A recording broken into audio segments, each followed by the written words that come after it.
안녕하세요. 네, 저는 커피 깎는 오레오 극장영화입니다. 오늘은 커피 깎는 오레오 두 번째 컨텐츠 하려고 하고요. 저는 잠깐 동안 원두 그라인더에 갈면서 제가 보고 온 영화 얘기할 거예요. 그 전에 있어서 토프레소 오피스 어택으로 받은 원두 갈 거고요. 고양이들 아파트 저는 이번이 두 번째 관람이었습니다. 먼저는 DMZ 국제영화제 일산 벨라스타 가서 봤던 기억이 있었고요.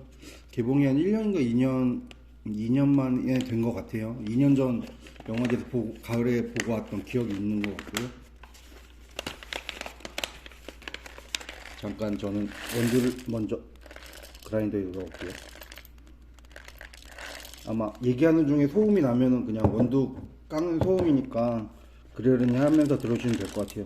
그냥 최대한 자연스럽게 일상 안에 컨텐츠 녹이는 걸로 시간도 절약하면서 효율적인 걸 하려고 생각을 하는 거라, 뭐 어떤 분처럼 빨래개기나 이런 거면 좋겠지만 저는 또 그런 게 아니네요.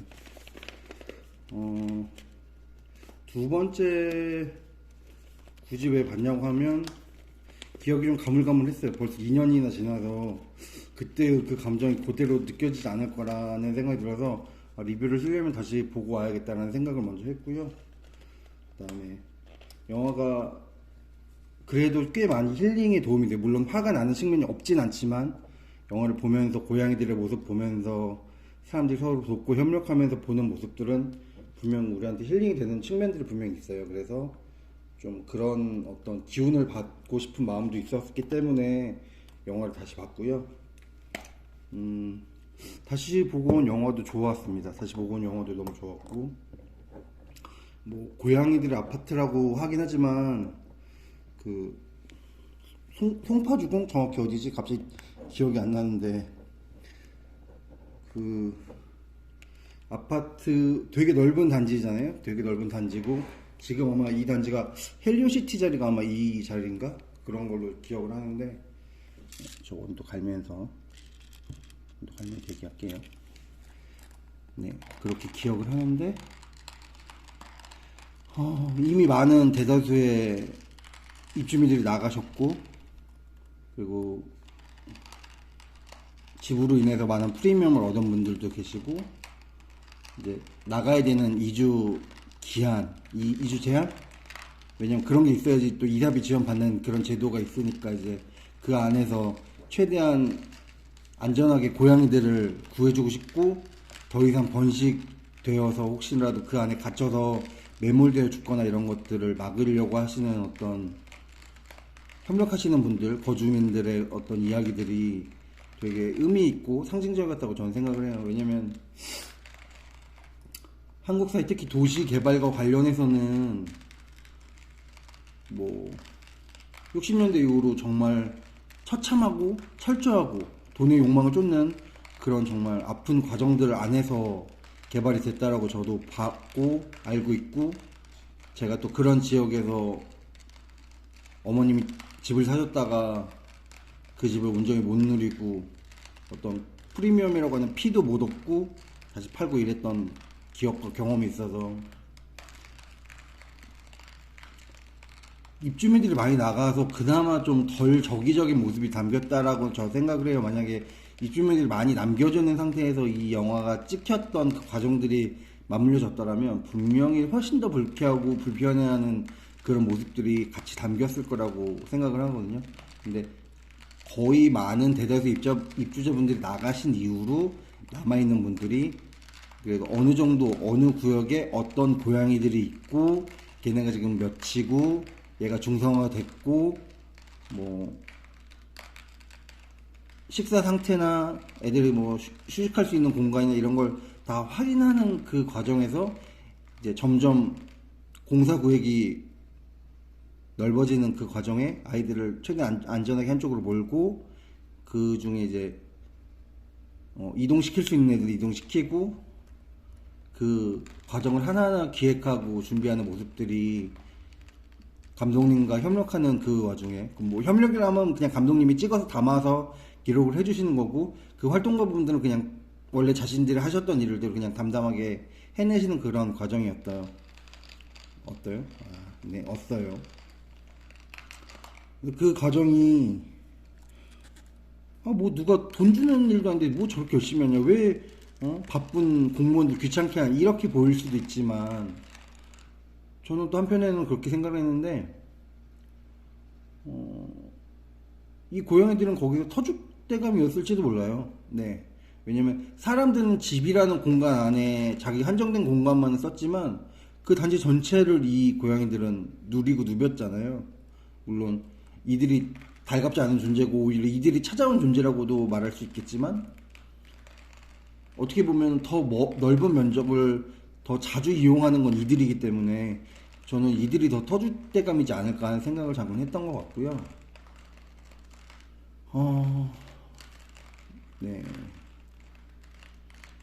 제가 간담회 찍어온 거 보신 분 있으실지 모르겠는데, 그 거의 마지막쯤에 활동가분이 이제 지난 활동에 대해서 물어봤을 때 약간 울면서 울먹하시면서 했던 대답이 있어요. 근데 인간이, 사람이라는 게 되게 강자잖아요. 그리고 사실 이 주공아파트 단지 안에 엄청나게 넓고 한적한 길이 있어요. 차도예요. 근데 그 차도라는 곳은 아침에 사람들이 빠져나갈 때와 저녁에 이제 사람들이 자기 위해 자기 집을 찾아올 때 외에는 항상 한적했고, 아마 이 고양이들한테는 거기는 놀이터였고, 낮잠을 자는 뭐 침대였고, 놀이터였고, 뭐 산책로였고, 아마 그랬을 것 같아요. 그랬겠죠. 꽤 오랜 시간 동안. 그런데 사람들이 이제 거기에 집을 짓고 찾아오고 대단지를 이루면서 계속 얘네들의 울음소리가 싫다고 한다거나, 뭐 오줌을 싸서 냄새가 난다거나 이러면서 많이 구박하고 핍박했을 거예요. 그리고 그런 뉴스들을 우리가 많이 보아왔고, 되게 처참하게 이 아이들을 괴롭혀서 안 좋은 소식들을 우리가 또한 뉴스로 봤거든요. 그죠? 그래서 이 제목이 저는 되게 주는 상징성이 크다고 봐요. 고양이들의 아파트? 고양이들만 사는 아파트가 있나? 이런 거 생각하면 되게 제목 자체가 신선하고 기발하잖아요. 그래서 다시 봤음에도 너무 고양이들의 모습 보면서 그들의 나른함을 보고 즐기면서 되게 흐뭇했고 힐링됐고, 이 영화가 사실 다 해야 될 사람은, 그러니까 이 영화 자체는 저는 극장 개봉보다는, 극장 개봉이 종영되고 나서 KBS 같은 프로그램에서 명절이나 이런 때 좀 사람들이 많이 TV만 보고 이럴 때 있잖아요. 그래도 아직은 명절 때는 그래도 평소보다는 TV를 많이 본다고 저는 생각하거든요. 그럴 때 온 가족이 둘러 앉아서 아이들이 보고 있는데 어른들이, 우리가 고양이를 잘못 알았네, 그것 봐 삼촌 고양이들 뭐라고 하지마, 막 이런 이야기를 나올 수 있는 그런 시간대, 편성해서 좀 고양이에 대한 혐오와 적의를 가지셨던 분들이 보고 그들의 마음이 높고 그들에게마저도 힐링을 줄 수 있는 영화면 좋겠다.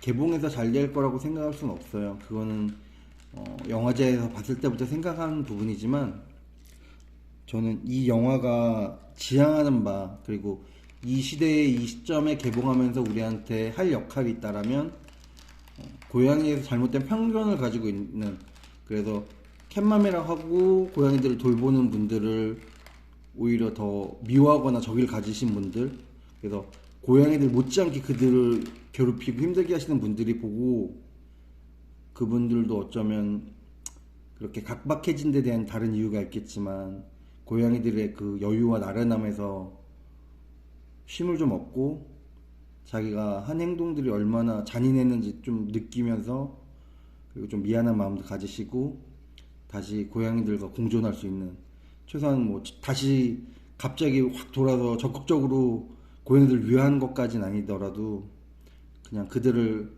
가만히 보면서 인사하거나 사진 정도 찍을 수 있잖아요. 좀 그런 대로 사람들이 이끌어주고 그런 마음을 끌어낼 수 있는 영화면 좋겠다라는 생각을 하면서 다시 영화를 봤고요. 또 글로 아마 제가 지금 말한 내용들 담아서 리뷰를 또 올리게 될 것 같습니다. 그러면 오늘 얘기는 여기까지고요. 얘기를 열심히 하느라 원두를 열심히 안 갈았어요. 원두 아직 덜 갈린 거 마저 갈고, 네, 다음 컨텐츠로 다시 찾아올게요. 안녕.